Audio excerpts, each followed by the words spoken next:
Abençoados com todas as sortes de bênçãos. Melhor noite, eu estava aqui. Ligadão, ligadão, ligadão, ligadão, ligadão, ligadão. Bem-vindos, sejam todos, uma noite maravilhosa. Olha, aqui, pelo menos em Duque de Caxias, na Baixada Fluminense, 17 graus, meu irmão. Aí como é que nós estamos aqui? Um abençoado ligou para mim do sul agora, diz que lá que eles estão abaixo de zero. Ah, a gente estava fritinho, frito não, congelado. Melhor noite, bem-vindos sejam todos a mais uma live do canal Igreja em Espírito e em Verdade. Este vídeo chegou até você, lhe causando espanto, porque causa espanto, né? Só pelo tema a gente já vê que é algo que vai tocar o birimbau. E você não sabe de onde que surgiu isso, que ao primeiro impacto é uma heresia, é uma loucura, é uma blasfêmia, falar isso da Santa Ceia. Pois bem, eu sou Geraldo Moraes, sou membro do corpo junto com você. Nós, as vidas, é que somos a verdadeira igreja. Nós nos alimentamos do Evangelho de Cristo e não de tradição dos homens. E este é o canal Igreja em Espírito e em Verdade. Isto não é nome da igreja. Igreja é uma só, a Igreja de Cristo constituída de vidas. O nome deste canal é você abrir o YouTube, digitar Igreja em Espírito e em Verdade, YouTube. Pronto!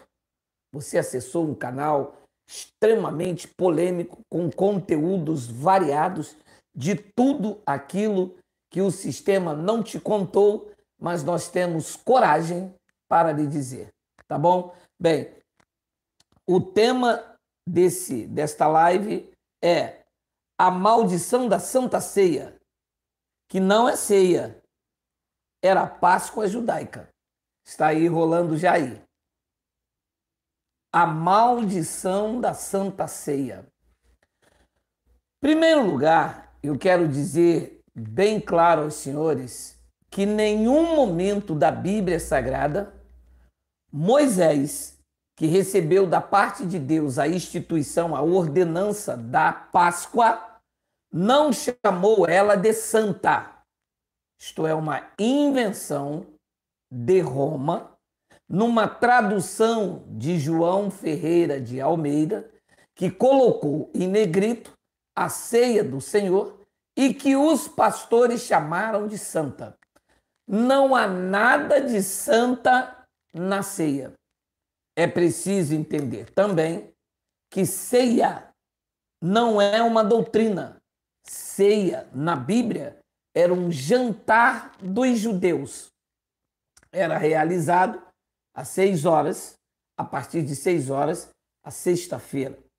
Então, uma coisa que eu quero explicar para todos vocês que me ouvem.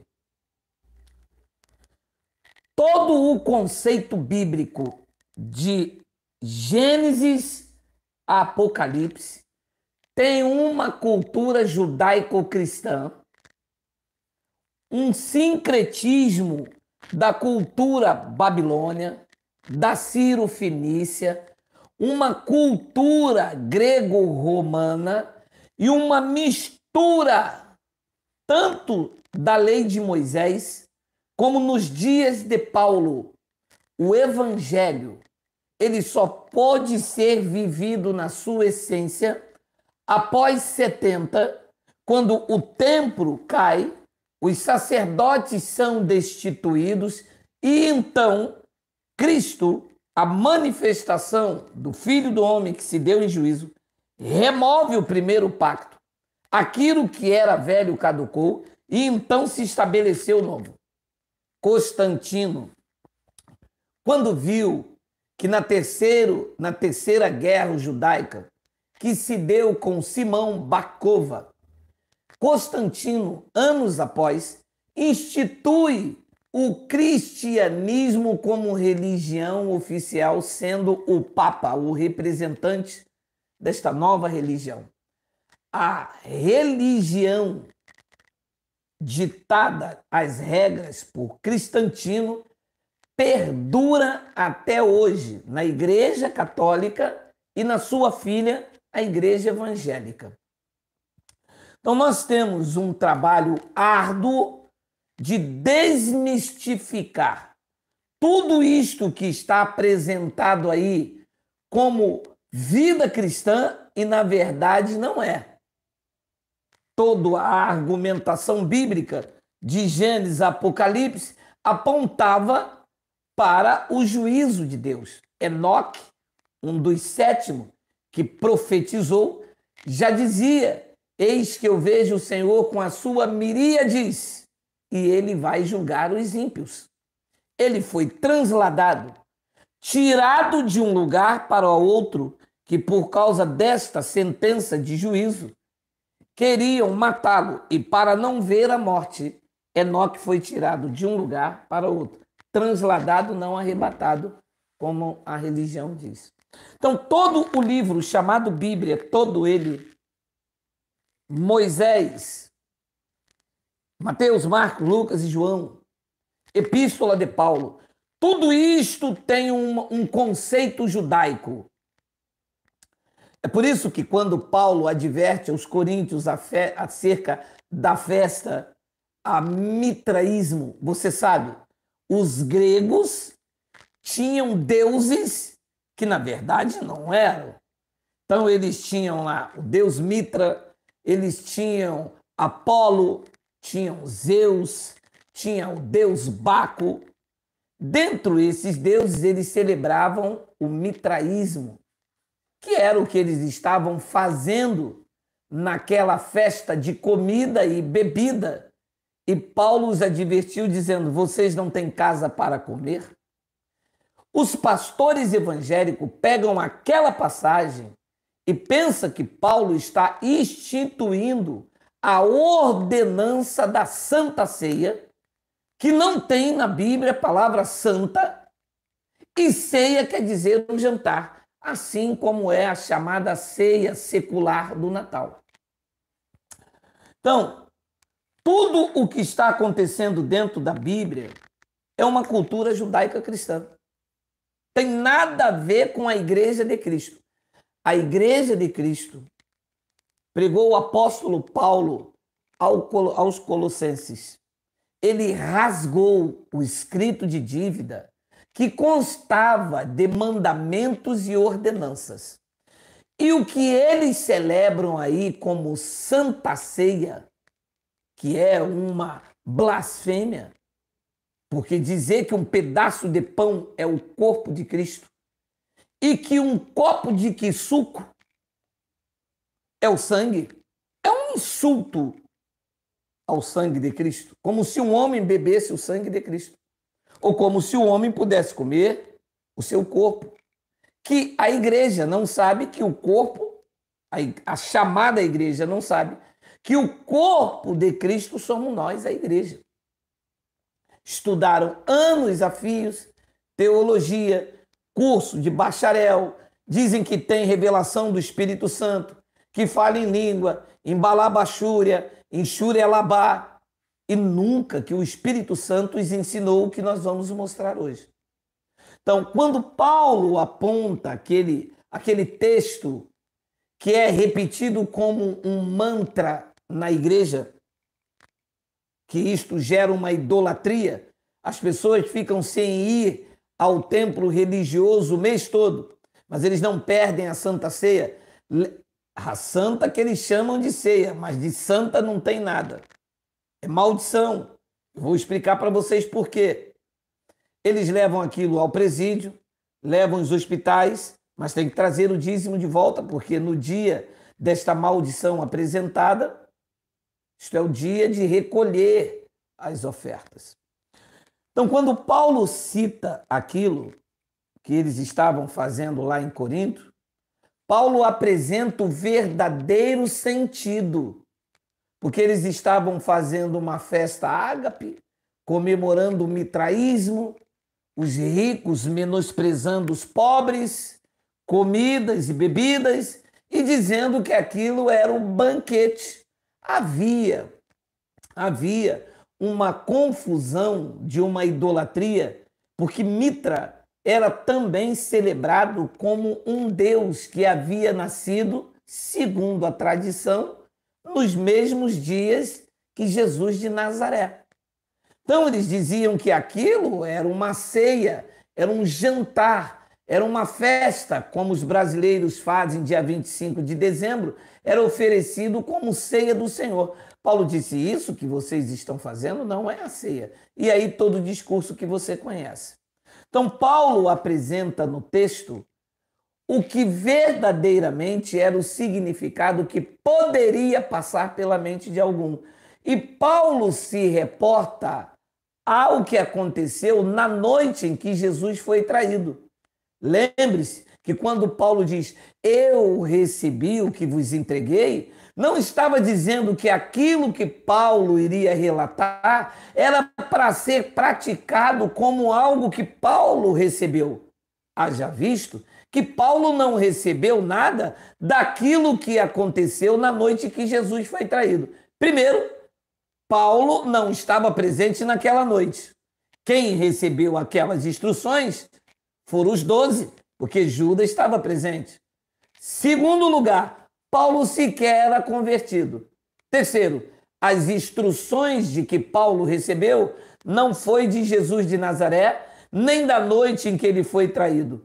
Paulo recebeu as instruções do Cristo ressuscitado, e para dizer que a igreja que estava em construção no primeiro século da era cristã não era para viver de rudimentos de obras mortas, nem de comida e nem bebida, porque Paulo estava sendo comissionado para anunciar aos gentios que o reino de Deus era gozo, paz e alegria no Espírito.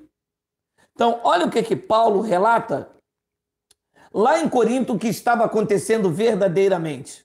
Leia comigo, por favor, o texto é grande, eu não vou ler ele todo, mas você lê aí depois na sua casa, tá bom? Lucas, capítulo de número 22, versículo de número 7. Olha aí. Chegou o dia da festa dos pães asmos, em que se importava comemorar a Páscoa. Versículo de número 8. Jesus, pois, enviou Pedro e João, dizendo: ide preparar-nos a Páscoa para que comamos. Pô, parar isso aqui. Ora, o evento que vai se suceder era a Santa Ceia ou era a Páscoa, uma das ordenanças da lei de Moisés, e que Jesus e os discípulos, como judeus, tinham que cumprir obrigatoriamente? Uala, bingo, birimbau no fossa. Então eles dizem assim: mas Jesus instituiu a Santa Ceia. Calada! Cite, pastor. Jesus estava cumprindo a ordenança da Páscoa. Está escrito aqui: Jesus, pois, enviou Pedro e João, dizendo: ide preparar-nos a Páscoa para que a comamos. Versículo 9. Eles lhe perguntaram: onde queres que a preparemos? Os pastores iriam dizer: na Catedral de Berlim. O outro iria dizer: na Catedral em Jacarepaguá. O outro, mais riquíssimo, iria dizer: prepara no Brás, no Templo de Salomão. Olha o que diz o versículo de número 10. Então lhe explicou Jesus: ao entrardes na cidade, encontrareis um homem com um cântaro de água, seguiu até a casa em que ele entrar. Não tem nada a ver com o templo, nem com a sinagoga e nem tampouco com as igrejas evangélicas. A Páscoa celebrada por Jesus aconteceria na casa. Por quê? Porque a Páscoa, em que as igrejas imitam, chamando de ceia, praticada por Jesus e os seus discípulos, era realizada em uma casa. E é por isso que Paulo, advertindo eles lá em Corinto, diz: vocês não têm casa para comer? Se vocês têm fome, esperem os outros, porque este era um evento. Eles pensavam estar fazendo e Paulo admoestando usando este texto. Versículo de número 11. E dizei ao dono da casa, não era da igreja, não era da Catedral de Roma, nem de Berlim, nem numa catedral lá em Jacarepaguá, nem no Brás, em São Paulo, e nem lá em Belém. Ele disse, dizei ao dono da casa, o mestre manda perguntar-te, onde é o aposento pelo qual hei de comer a Páscoa com os meus discípulos? A pergunta que eu faço aos senhores é, o evento em que as igrejas e que Paulo usa como referência para dar um chega para lá nos Coríntios, ele iria comer Santa Ceia ou ia comer a Páscoa? Aqui diz que iria comer a Páscoa. Olha o que diz então o versículo de número 15. E disse-lhes, Jesus disse, tenho desejado ansiosamente comer convosco esta Páscoa antes do meu sofrimento. Então, aquele ritual onde ele levanta o pão e diz, isto é o meu corpo, estava depois da cruz ou antes da cruz? Estava antes da cruz. E o que é que ele está tomando como uma sombra? O que é que ele está tomando como um símbolo, haja visto que o corpo ainda estava antes da cruz? Um pão. O que é que os pastores fazem, haja visto que o corpo verdadeiro já foi à cruz, simbolizando de novo depois da cruz? Mas aquilo era uma sombra. Ele estava antes da sua morte, estava tomando um pedaço de pão para fazer uma analogia ou uma metáfora. O pão era uma representação do verdadeiro pão que havia na cruz. Ia chegar na cruz. Depois da cruz, não é mais o pão, é o pão vivo que estava lá e que agora está aqui, está dentro de você. Eu não posso pegar um pedaço de pão e falar, isto é o corpo de Jesus. Não, isto era o corpo. Naquela noite com os discípulos, era a sombra do que haveria de vir. Só que toda esta cultura, figura de linguagem, não tem nada a ver para a igreja hoje no século 21. Vamos repetir de novo as objeções. Primeiro, que o sangue de Jesus não foi derramado para os gentios, e sim para o seu povo. Foi derramado para tirar a transgressão que havia sobre Israel. Israel vivia debaixo da transgressão. Então o sangue foi derramado por ele. Eu fazer da região celestial, onde a igreja se reúne, uma comemoração com um suco fingindo o seu sangue dele, de que me importa beber o sangue para me lavar de que pecados? Se quando eu nasci, a minha mãe não me teve em pecados. Quem nasceu em pecado foi Davi. Davi disse, em pecado me concebeu a minha mãe. Estava antes da cruz, estava no pão físico. O reino era físico. Deus também tinha uma forma física. Mas nós estamos agora, depois da cruz, nós estamos agora num reino espiritual, que não é comida, não é pão, que não é bebida, não é suco. O reino agora é espiritual. Deus é espírito e o alimento é espiritual. É Cristo em nós. Então, a igreja não entende bulufas de conceito judaico. A chamada igreja não entende nada de revelação e faz do seu momento de liturgia um sincretismo entre lei e graça e coloca o povo da chamada igreja debaixo de maldição. Por que debaixo de maldição? Porque a Páscoa, realizada por Jesus nesse contexto, não poderia ser realizada pelos gentios. Os gentios, se quisessem comer da Páscoa, eles tinham que ser circuncidados. É por isso que Paulo, admoestando os gentios, disse: examinai o homem a si mesmo. E então, coma, participe do pão. Agora, quem come e bebe sem discernir, come e bebe para a sua condenação. E todas as vezes que vocês comem e bebem deste cálice, vocês estão anunciando a morte. Olha que maldição que a igreja se submete, anunciando a morte daquele que está vivo. Então, olha o que dizia a Páscoa celebrada por Jesus, pelos seus discípulos e pelas igrejas evangélicas, que, na verdade, fazem uma Páscoa às avessas. Porque a Páscoa e os seus elementos era todo um ritual judaico. A igreja imita mal imitado. Apenas dão pão e suco. E pão com fermento, pão puma. O pão era sem fermento, o suco da vide, ervas amargas e tinha o cordeiro. Aquela noite, o cordeiro estava ali.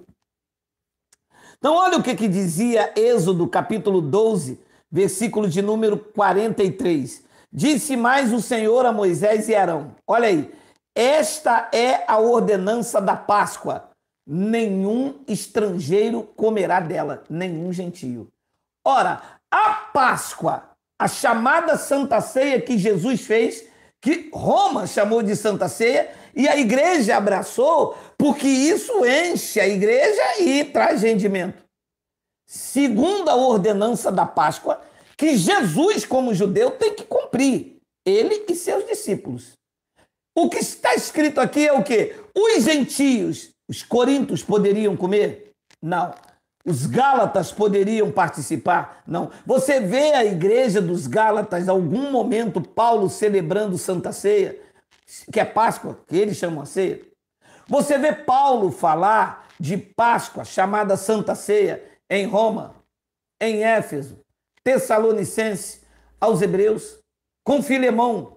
Você vê algum momento, Tito, espera que desceu fresquinho aqui, que eu sei que esse momento já caiu aí uns bebezinhos ralando o focinho e bumbum ralado.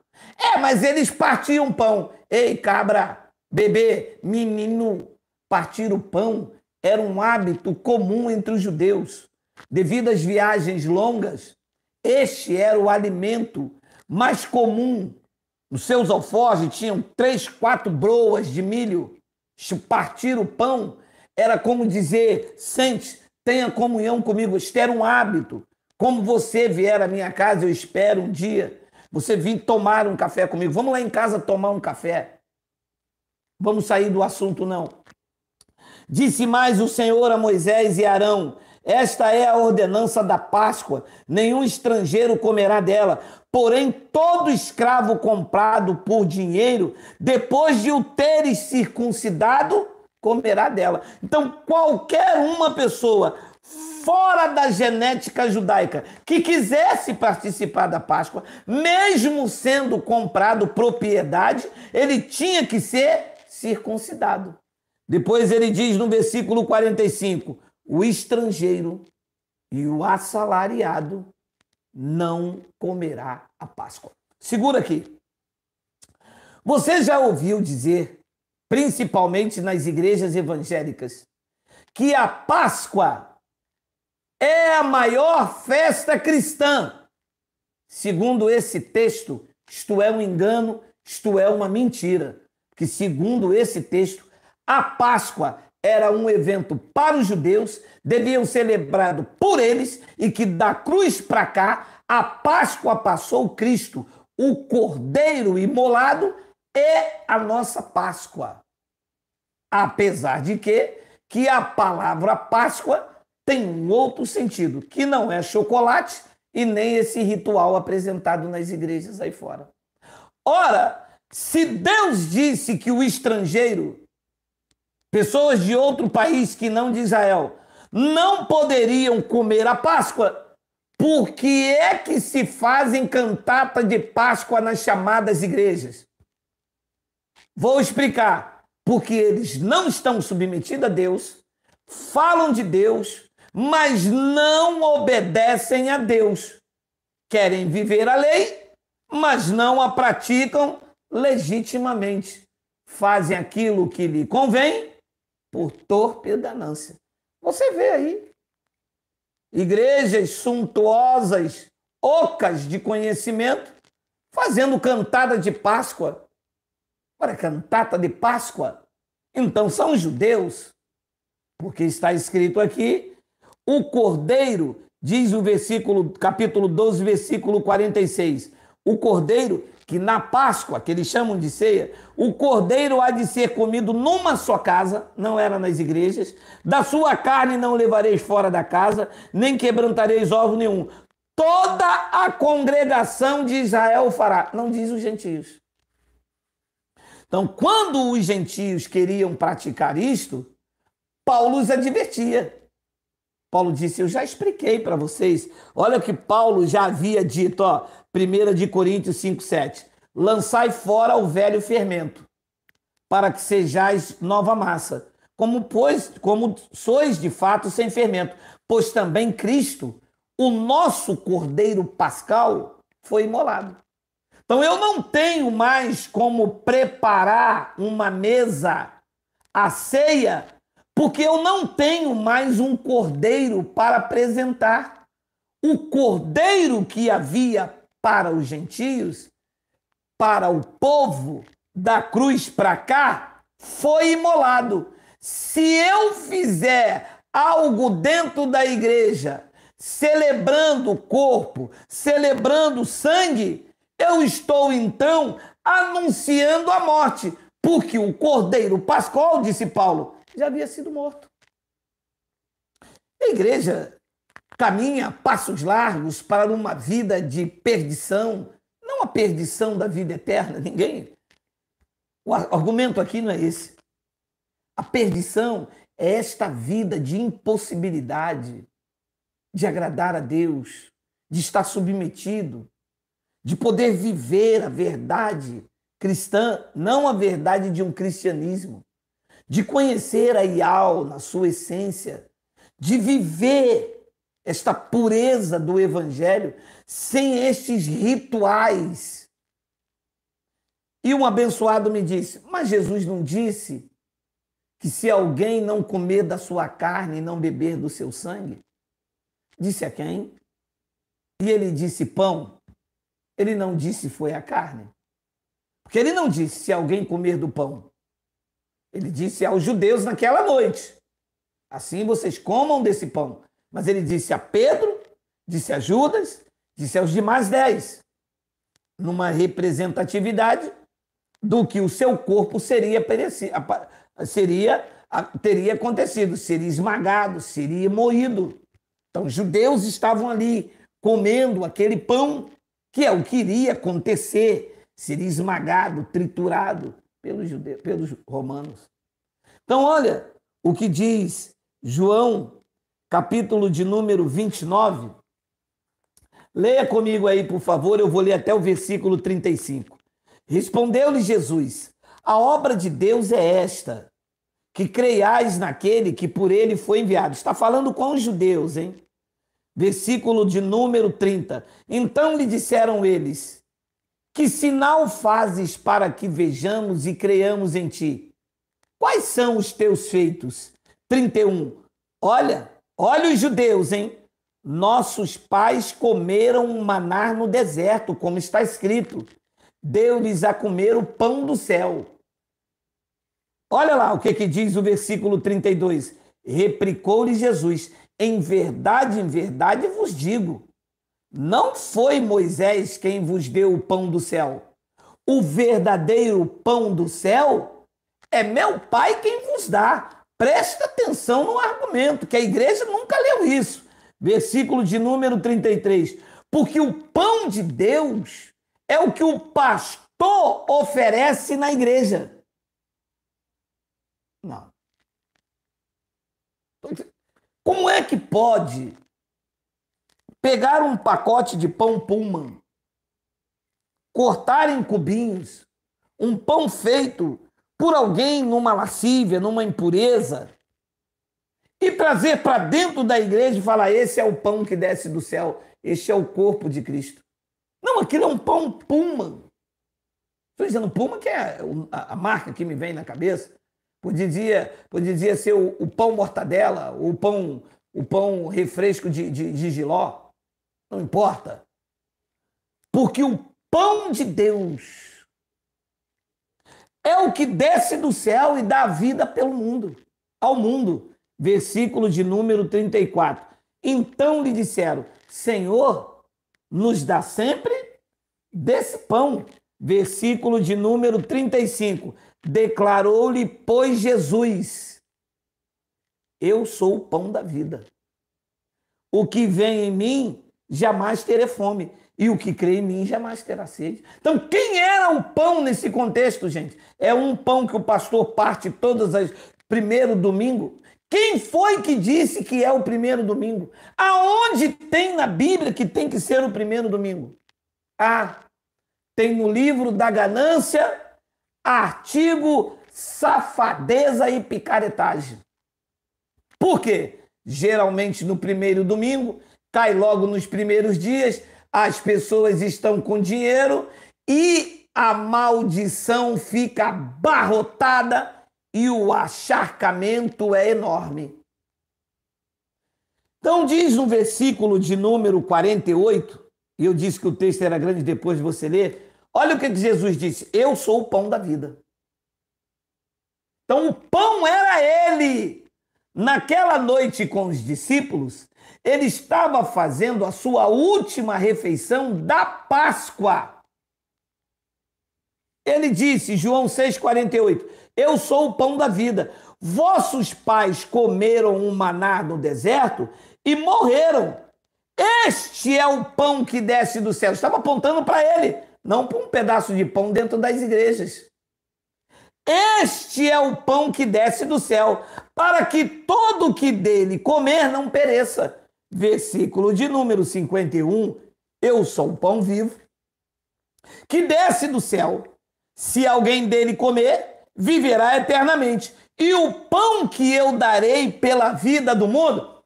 Alô, teólogo de meia tigela, quá, quá, quá, Satanás! Olha aí, Satanás! Satanás! É você, Satanás! É você, Satanás, coisa ruim, miséria! Você não leu isso não na escola de teologia, não? O pão não é aquilo que vocês dão. Este pão é a carne dele, que ele daria no madeiro, Satanás. Tem que bater em vocês. Um homem com a 4ª série ensinar hermenêutica, interpretação bíblica. Toma vergonha na fuça, seus vira-lata. E vocês dando um pão para o povo, Jesus explicou, gente, não é pedaço de pão. É uma linguagem de figura. É aquilo que é costumeiro comer na fogueira durante a noite em Israel, na jornada do trabalho, no caminho, na lida, enquanto se apacenta, debaixo dos carvalhões dos manres, e tira um pão sem fermento e come. Da mesma forma que vocês estão acostumados com esse alimento milenar, aquele pão feito na brasa, gostoso.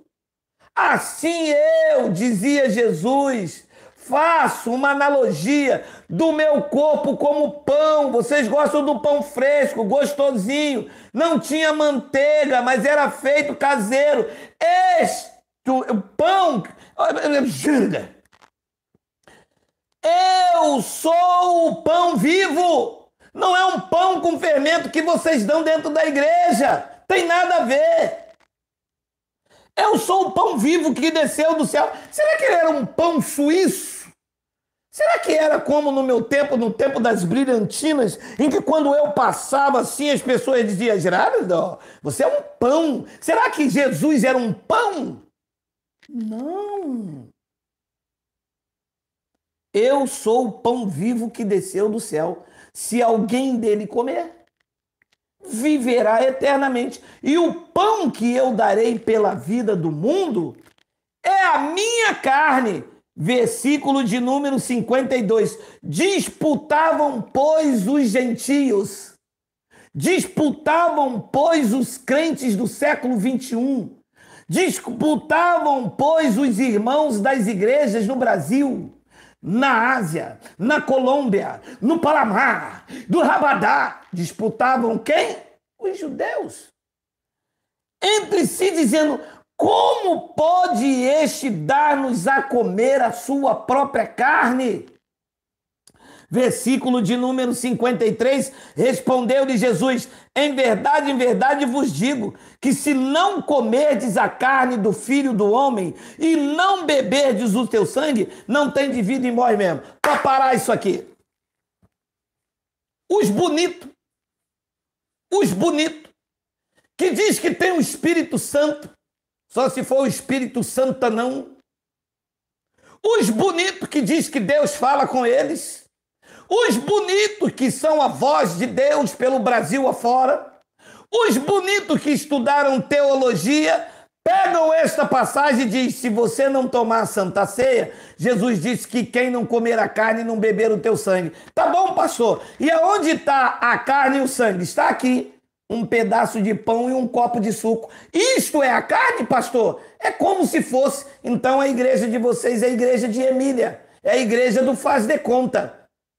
Porque até onde vai a minha ignorância, porque eu já deixei de ter a 4ª série, né, bacharel? Dando uma aula de interpretação dessa, uma hermenêutica com ousadia e autoridade para cima da fuça de vocês. Não posso nem dizer mais que eu sou um semi-analfabeto no quesito teologia, né? Pelo amor de Deus, né? Porque até onde vai o meu conhecimento, os judeus perguntaram, como é que ele vai dar a carne dele? Quando ele levou a mão para um lado, levou a mão para o outro, ali ele estava dando a sua carne pelo povo judeu, seu sangue derramado para tirar a transgressão da antiga aliança. E num efeito bilateral, os gentios que estavam longe da aliança, sem promessa e sem Deus no mundo, quando aquele sangue que foi derramado naquele madeiro, eles que estavam longe, fostes aproximados. Neste momento, a parede de inimizade que havia entre judeus e gentios, os judeus não se falavam com os gentios, então esta parede caiu e os dois, diante de Deus, se tornaram só povo, o Israel de Deus, tendo como a mãe livre a Jerusalém celestial. Fim da história. A igreja sem os seus representantes sacerdotais, sem os seus levíticos com as suas explorações e seus acharcamentos, e a igreja livre de mandamentos e ordenanças com dívidas canceladas. Então ele disse, respondeu-lhe Jesus, em verdade vos digo, em verdade, se não comerdes a carne do Filho do Homem e não beberdes o seu sangue, não tem de vida em vós. Quem comer a minha carne e beber o meu sangue, tem a vida eterna, e eu o ressuscitarei no último dia. O último dia, você sabe, né? O último dia foi quando a morte foi vencida, a morte de Ana. Foi quando a trombeta tocou. Foi quando o templo ruiu. Foi quando o juízo foi exercido. Foi quando naquela geração o sangue dos profetas, o sangue derramado de Abel até Zacarias foi requerido daquela geração. Não há nada o que celebrar na igreja com pão e com suco. Não há nada o que os gentios devem fazer para comer pão e suco. Isto é um ritual que coloca a igreja debaixo da maldição explicada por Paulo e que Deus disse que os gentios estrangeiros não deveriam participar. Jesus continua, por exemplo, pois a minha carne é verdadeira comida. Pode parar isso aqui de novo? Ora, Se a carne dele naquele madeiro e o seu sangue naquele madeiro, a carne é a verdadeira comida e o sangue é a verdadeira bebida, como é que eu vou comer pão e beber suco, gente? Pelo amor de Deus! É mentira, tô chorando não, é para mexer. Calma. Você consegue entender isto? Gente, olha o que ele está dizendo aqui. Pois a minha carne não é o pão, é verdadeira comida, e o meu sangue não é o suco, a verdadeira bebida. E para finalizar esse trecho, ele diz: quem comer a minha carne e beber o meu sangue, permanece em mim e eu nele. O pastor diz: não, você tem que comer o pão, beber o suco, para ter comunhão com ele. Ele disse: não, eu vou até o madeiro, nenhum dos ossos serão quebrados. O do cordeiro oferecido na Páscoa não era quebrado. Eu vou lá. Aquela carne está sendo oferecida. Não é pão mais. Antes da cruz foi pão. Eram pães asmos, sem fermento. Na noite com os discípulos era o pão sem fermento. Mas a cruz não tinha chegado ainda. O madeiro, melhor dizendo, estava aqui. O jantar estava aqui com os discípulos. Aqui era pão. Reino físico. A lei física. O Deus em manifestação física. Aqui ele foi. Aqui era a verdadeira comida. Não era mais esse pão feito por mãos humanas. Aqui era a verdadeira comida e o sangue a verdadeira bebida. Daqui para cá, o reino espiritual, o Deus espírito, o reino espírito, o alimento espiritual e o ministério do espírito. Acabou. A igreja pega, lê com crê, faz um carnaval dentro da igreja e oferece aquele culto. Senhor foi na cruz, Senhor. Senhor foi na cruz. Se pudessem ouvir Gerardo ia dizer: se foi na cruz, por que você está comendo esse pedaço de pão? Se ele diz que a verdadeira comida é a carne dele e não esse pedaço de pão. Deus falou comigo. Falou não, quem falou foi a carne. Se Deus falasse com você, você iria entender que este pão na sua mão não serve para sustentar ninguém aí. Então essa que é a realidade e a tristeza de uma pessoa não entender o que Paulo disse em Colossenses 1:24. Agora me regozijo nos meus sofrimentos por vós e preencho o que resta das aflições de Cristo na minha carne, a favor do seu corpo, que é a igreja. Então agora, nos dias de Paulo, Paulo usa uma linguagem de figura, uma metáfora, para dizer que o corpo não era mais o pão físico. O corpo agora eram as vidas, é a igreja. O corpo de Cristo, em que os pastores levantam um pedaço de pão, não passam de uma blasfêmia, não passa de um insulto, não passa de uma patifaria com desejos espúrios de agrupar pessoas com desejos financeiros. O corpo é a igreja dele, regenerada por ele, lavada por ele, santificada por ele, sem ruga, sem mancha, sem máculas e sem defeito, apresentado por ele, a ele, como um povo exclusivo, zeloso e de boas obras, em que Pedro traz a notícia fresca aos seus compatriotas, quando escreve da Macedônia, aos seus contemporâneos, dizendo: vocês agora são um povo de propriedade exclusiva de Deus. Vocês são nação santa. Vocês são o sacerdócio real. E quem tem essas qualificações não precisa seguir rudimentos, feitiçaria e rituais. A igreja está pronta. Vós, disse ele aos judeus, já estáis limpo pela palavra que eu vos tenho falado. O corpo de Cristo não é um pedaço de pão apresentado pelos pastores. O corpo de Cristo é a sua igreja, constituída de vidas que ele escolheu desde antes da fundação do mundo, que vocês que assistem esse programa já têm firmado no vosso entendimento que são vocês. E Paulo explica perfeitamente o que diz em 1 Coríntios, capítulo 10, versículo de número 15. Leia comigo que eu vou terminar essa pancada teológica por meio da fuça desses patifes. Falo como a criteriosos. Julgai vós mesmos o que digo, disse Paulo aos irmãos em Corintos. Porventura, o cálice da bênção que abençoamos não é a comunhão do sangue de Cristo? O pão que partimos não é o pão puma? Não. Não é a hóstia sagrada? Também não. Ora, como é que os pastores partem o pão? Isso é um ritual. Isto é uma maldição. Isto é uma blasfêmia. Paulo disse, opa, Jesus de Nazaré fez uma metáfora. Eu vou metaforizar também. Só que no reino espiritual. Paulo diz, porventura, o cálice da bênção que abençoamos não é a comunhão do sangue de Cristo? Os pastores pegam um cálice dourado e diz, este é o sangue. Paulo diz, não. O sangue é a vida. Porque isso é que é o sangue. O sangue é a vida.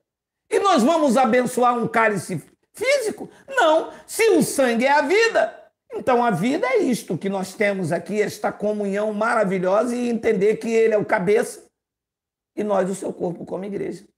Paulo diz na entrelinha, e o pão que partimos? O pão que partimos é esta comunhão do corpo de Cristo. Por quê, Paulo? Pode explicar? Sim, versículo 17, disse Paulo, porque nós, embora muitos, somos unicamente um pão, um só corpo, porque todos participamos do único pão. Pronto, matou. Aí rebenta com a teologia. Que vergonha, não.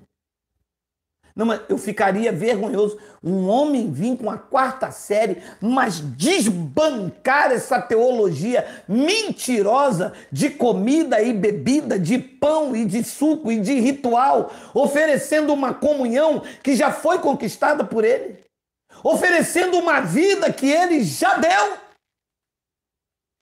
Porque nós, disse Paulo, embora sendo muitos, ora, nós somos este pão. A igreja é o pão. A igreja é o corpo. Depois disse Paulo, um só corpo. A igreja é o corpo. A igreja é o pão. Embora muitos, mas é um só pão. Depois ele disse, porque todos participamos do único pão, que ele disse que é a verdadeira comida e a verdadeira bebida. Os pastores dizem, todos já pegaram um elemento? Aí o do pastor é separado? Come ele e a mulher, os obreiros comem da mão do pastor e a relé, não sei se é a Halles ou relé, não importa, vocês sabem que eu estou falando da massa de manobra, todo mundo come. Agora eu vou fazer 3 pedidos, meu Deus. Senhor, paga o meu pecado, mãe. Meu Deus. Eu estou livre da maldição da Santa Ceia. Eu vivo com vocês, que embora sejamos muitos, somos unicamente o pão, porque participamos do único pão, que é esse alimento fresco, saudável, que nos dá entendimento para entender que nós estamos no reino espiritual, que o reino de Deus é Cristo em nós. Este é a nossa ceia, é o nosso alimento, é o nosso jantar. E que você fique degustando esta palavra. Nunca mais faça nada em memória de quem está vivo. Você estará crucificando a Cristo para você mesmo. E aí é viver uma vida de maldição. Meu nome? Geraldo Moraes. Se eu sou o teu pastor, é ruim. Deus não divide a sua glória. Ele é que vos conduz em toda a verdade, usando o evangelho e a revelação do Cristo ressuscitado. Melhor noite. Beijo do GG.